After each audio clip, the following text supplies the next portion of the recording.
Hello बच्चों, आज हम आपके सामने जो टॉपिक लेके आए हैं वो है 1857 की क्रांति से पूर्व अंग्रेज विरोधी गतिविधियाँ। जब 1857 की क्रांति होने वाली थी उससे पहले अंग्रेज़ों ने कौन कौन सी ऐसी गतिविधियाँ की, ठीक है। तो 1857 की क्रांति के पूर्व निम्न अंग्रेज विरोधी गतिविधियाँ देखने को मिली। कौन सी अंग्रेज विरोधी गतिविधियाँ देखने को मिली और देखते हैं।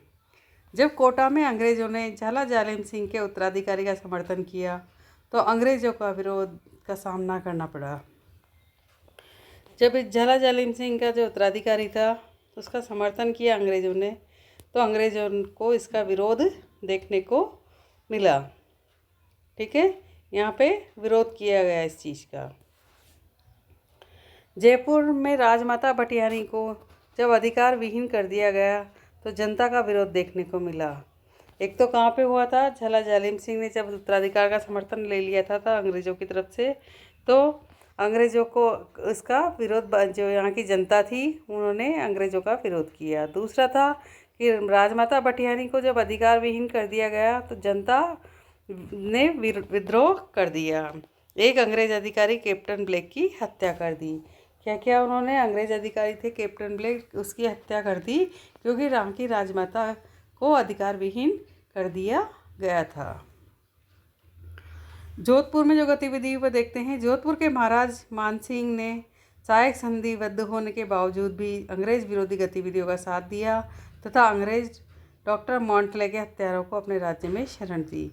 इतनी अंग्रेजी के विरोध में इतने आ चुके थे लोग कि जो मानसिंह थे जोधपुर के महाराज, उन्होंने अंग्रेज़ों से सहायक संधि होने के बाद भी अंग्रेज विरोधी जो गतिविधियाँ थी उनका साथ दिया और डॉक्टर मॉन्टले के, अंग्रेज डॉक्टर मॉन्टले थे, उनके हत्यारों को अपने राज्य में शरण तक दी।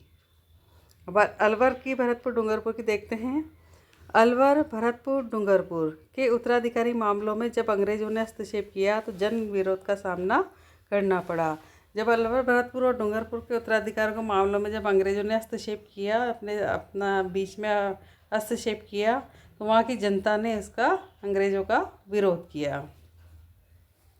अंग्रेज़ों के विरोध में सामंत भी पीछे नहीं रहे। वर्तमान सीकर जिले के जागीरदार डोंगजी जवाहर जी ने गरीबों के हित में जमकर विरोध किया, ठीक है ना।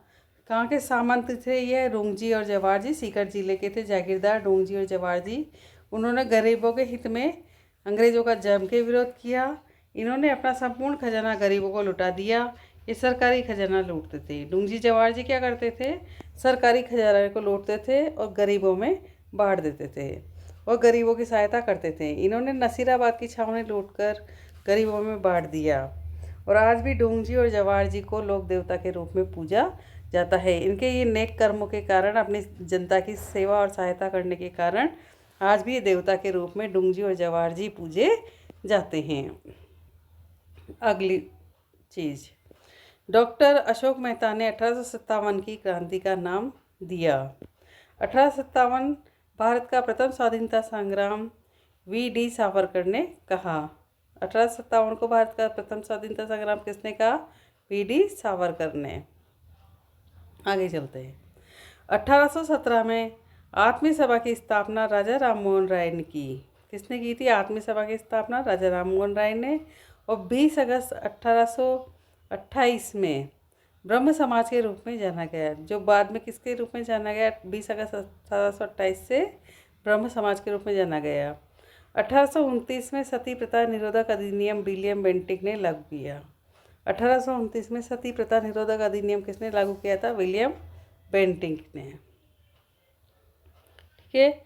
राजा राममोहन राय के बड़े भाई का नाम जगमोहन था। ऐसी जानकारी बहुत कम मिलती है हमें कि राजा राममोहन राय के बड़े भाई का नाम क्या था? जगमोहन।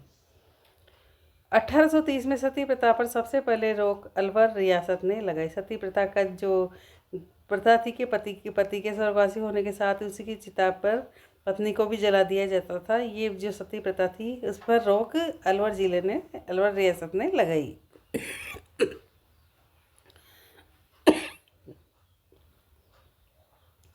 भारत की अंतिम सती रूप कवर थी।